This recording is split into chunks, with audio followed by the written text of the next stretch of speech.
Demon Slayer was undoubtedly a sensation, sweeping even the non-anime nation. It featured an easy-to-follow story, likable characters, and each consecutive season was more impressive than the last. So what the hell happened? Hello comrade, my name is Mahis. Come, get yourself a beverage and sit down with me. We got a mess to explain. This video was sponsored by absolutely no one, but you can support the channel through Patreon, where you can get early access to videos and exclusive footage of me watching and commenting on shows live with viewers from Discord, which you can also be part of by clicking a link in the description. In order to answer the question I asked 15 seconds ago, I only need a short sentence. However, before we do that, let's have an objective, more or less, look at the third season. Tanjiro recovers from his battle against Upper 6, realizes that Haganeska had enough of his bullshit, and goes on a little vacation to the Swordsmith's village. Not sure who deserves time off more, our boy or the plot armor, but they eventually arrive there through a series of trips so convoluted they would make Genghis Khan proud. Wink wink at my educated comrades. Inside, the MC learns of his swordsmith's disappearance, does something that nowadays would get him fired or arrested, and practices his skills with a 300-year-old wooden automated mecha dummy sword sheath that must be powered by sheer confusion which I experienced while feasting my eyes on it. All is good though, everybody's having fun until a crackhead comes for his stash. This is an Upper 4, who was sent by none other than the Demon Daddy in an attempt to sabotage the Slayers at the worst possible time. Seriously, they have two Hashiras plus the protagonist on the premises, which is a coincidence of biblical proportions. It turns out, Muzan had held a once-in-a-lifetime corporate meeting where he informed the Moons of their colleague's demise and issued an order to assault the enemy's vital site as per Gyoko's intel, the other half of a tactical duo holding a rank of 5. The attack itself begins with demons making moves from both inside and outside, continues throughout the night at various locations, and concludes at dawn as our new temporary squad achieves a decisive victory. Nothing new in terms of Demon Slayer formula. Literally, this is the first arc with extra steps. Train with some unnatural fuckery, kill a demon, get a new sword. But we also get quite a bit of story about some important characters. The Jackson's origins, more about Yoriichi and his relation to Tanjiro, as well as backstories of 3 Hashiras. Here's where this season hits a bit of a blunder. The antagonists of this arc, 2 whole Upper Moons by the way, are quite undercooked and as a result are quite forgettable. Sure, Hantengu got at least a flashback about his human life, which I actually appreciate a lot because for the first time we got a demon who we shouldn't have any sympathy towards on account of him being a shameless criminal before being turned. Gyoko on the other hand had only his general personality established, and even there he fell short with all the nonsense monologuing and underestimating Muichiro. Were they trying to go for something along the lines of Deidara Sasori or Mayuri Zaliaparo type eccentric person? I don't know, and the lack of any relatable traits in combination with his quick loss gave me an impression of a throwaway villain like Kyogai, not an actual upper rank. Remember when we encountered Akaza and Gyotaro? Those guys felt like a menace the moment they appeared on screen and set the following tone for the rest of the arc. Yeah, listen,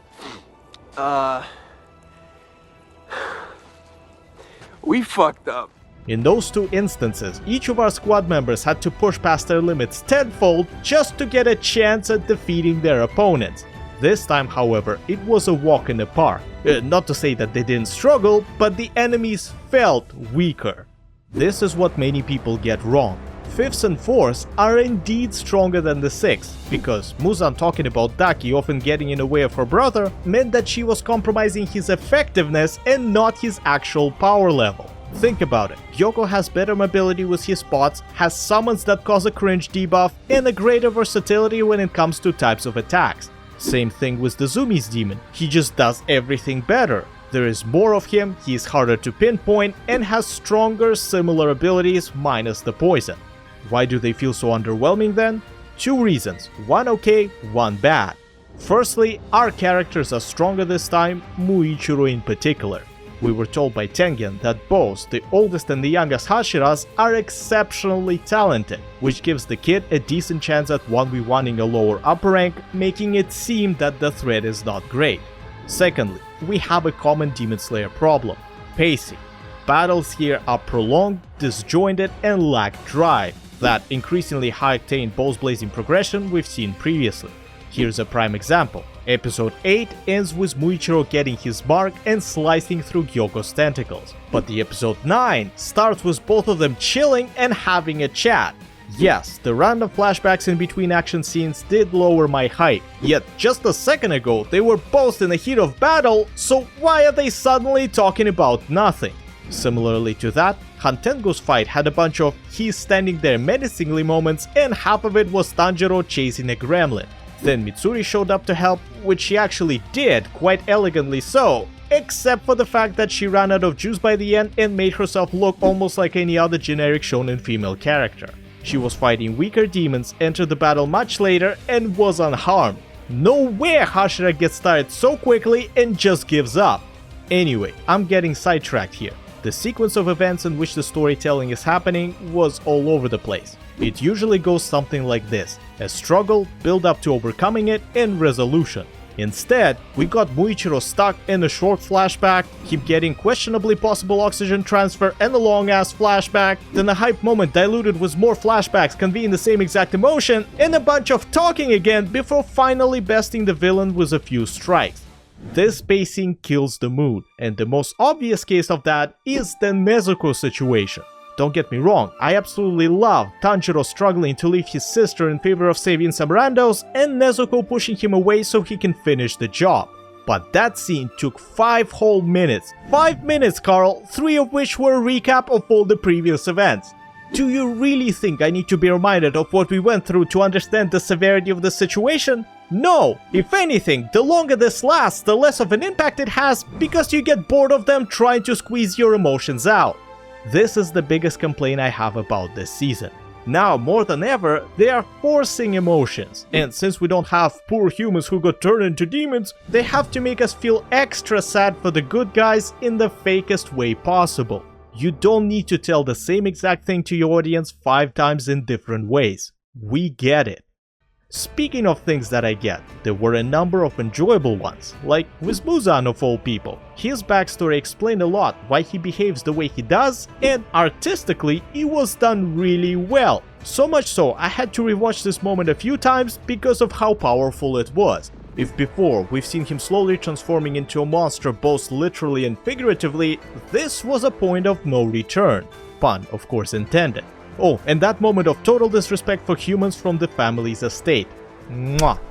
Then we got a different perspective on Haganeska's swords, where it was his fault for making defective weapons. Can't say I agree, it's more of a 50-50 in my book, but I really enjoyed his character, a bit of goofiness, and him being so focused it forced Gyoko to get some character development.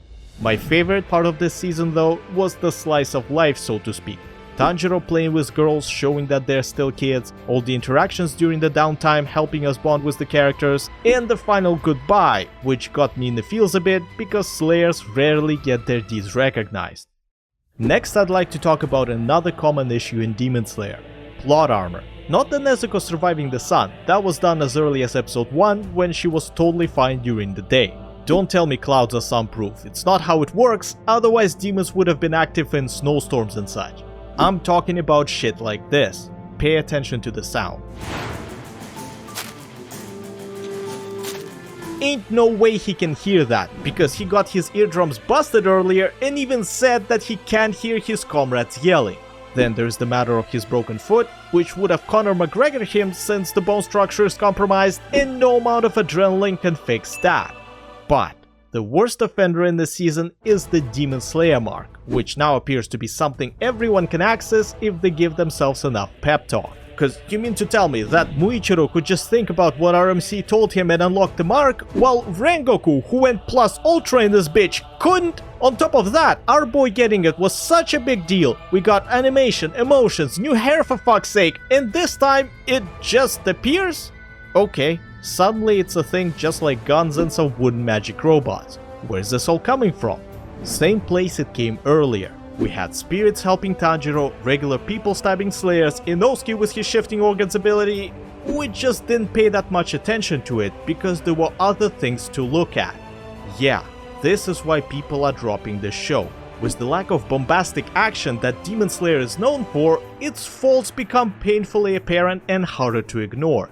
nothing has really changed in terms of storytelling. If anything, it's better because it gave major characters some development. There are still hype moments, new faces, beautiful scenery, but since we're so spoiled with thrilling visuals and hype, the whole season feels kinda dull. 7 out of 10, quite above average, looking forward to what they'll do next. It was I, Mahi, suffering withdrawal into the microphone. Have a great whatever time of the day you have. Until next time, cheers.